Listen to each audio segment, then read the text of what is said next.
Ready to go. Okay. Good morning, everybody, and welcome back. One of the questions I get asked all the time is, what's your favorite lawnmower? And of course, I've got some I like better than others, and some that I think aren't quite as good as others. But when they're well maintained, even a bad lawnmower will last a long time.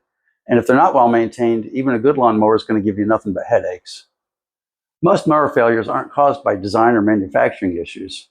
The most common won't start issue we see every day is people leave old gas in them through the winter, and then in the spring they pull the cord and think it's magically going to hop to life and be ready to go.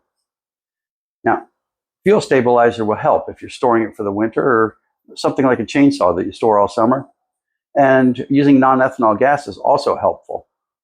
But the best thing to do, and what you should do every time, if you know you're going to store your mower for more than a few weeks, go ahead and drain it out, get all the gas out of it, and then run it until it stalls.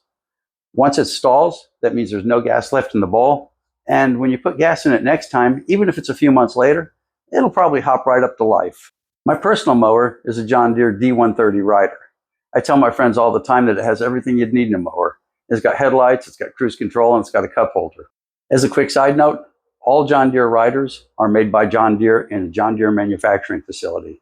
You'll hear people all the time saying, oh yeah, MTD makes the ones that are made for the box stores, and John Deere makes the ones for the tractor stores and they're sort of dealerships. It's just simply not true. John Deere makes 100% of the John Deere riding lawnmowers. The ones that start with the number 1 are intended for the box stores. The ones that start with 2 or better are intended for the John Deere dealerships. Now, MTD, while they don't make John Deere's, they do make Cub Cadet, and they make Lawn Boy, and they also make the Troy-Bilt riding lawnmowers, which are all pretty good units, but they don't make John Deere. Okay, let's get back to mowers. If you don't live in a cave, you'll hear people online telling you this brand's better than that brand, and this brand's more reliable than that brand, and that's pretty interesting when you think about it. The only feature I've ever seen that would influence my decision on what mower to buy is the personal pace on the Toro mower. When you buy a mower, you're not always getting what you think. Outside of maybe Honda that always come with Honda motors, you can get just about any mower brand you want with just about any motor. You aren't getting a brand so much as you're buying a sticker. If you're buying a used mower, it's even more true. You can get any combination of mowers and motors that you can think of within the used market. So let me show you what we're talking about here. This is a Toro recycler in specific, but it's got a Tecumseh engine on it. You've got a Troy-Bilt here with a 190cc Briggs & Stratton professional motor. That's basically a commercial engine on a regular Troy-Bilt mower. Now let's take this Troy-Bilt over here. She's got a Honda. So is it still a Troy-Bilt if it's got a commercial engine or a Honda? Is it still a Toro if it's got a Tecumseh engine on it? Well, of course it is, because you're buying a sticker. So this is where we get to the nuts and bolts of it all. Mowers come in a lot of different flavors and a lot of price ranges. And price determines what features and what motors are available on most mowers.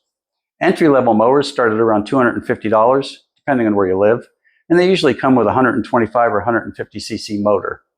If you buy one of these, you're going to be stuck with a mower that has smaller motor and a manual primer or manual choke and all the annoyances and problems that come with them.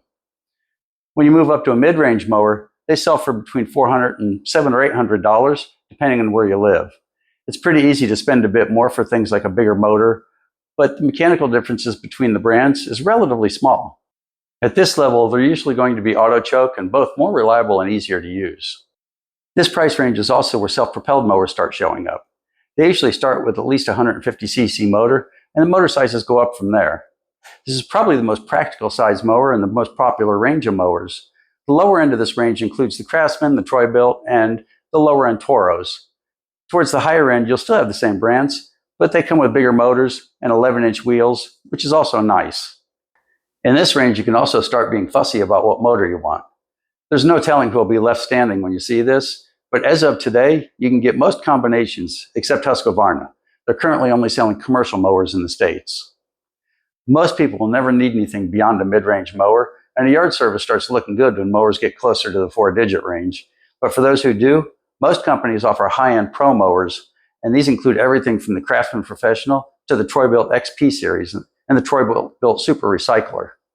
Some of these come with forged decks and considerably larger motors. So the long and short of it is, if you buy a cheaper low-end mower, you're going to get a cheaper low-end mower.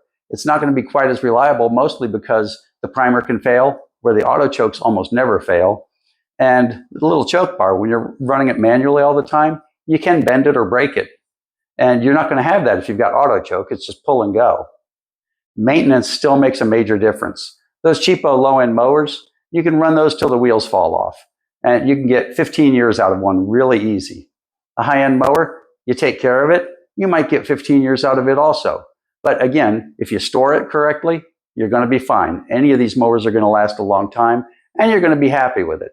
If you don't take care of your mower correctly, then you're going to start getting opinions based on mowers that you see that were stored correctly and were maintained correctly. That's where the money's at. When I'm buying mowers, I don't look at what the sticker says on the front. I don't care if it's a Troy-Bilt or a Craftsman or a Toro or whatever.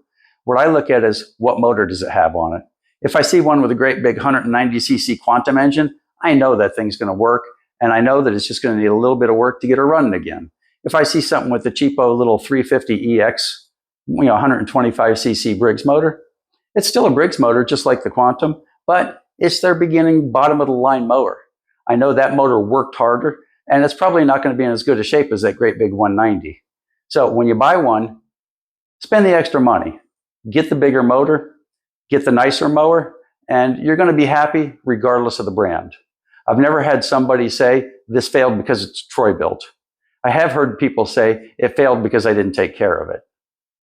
So in conclusion, pick the mower that you like. If you like a red mower, buy a red mower. Make sure it's got the motor you like on it. And when you're running it, do the proper maintenance. Check the blade, check the oil level. Make sure that you store it correctly over the winter, or if it's a chainsaw, make sure you store it correctly when you're just simply not using it. And you're going to be happy with any purchase you make.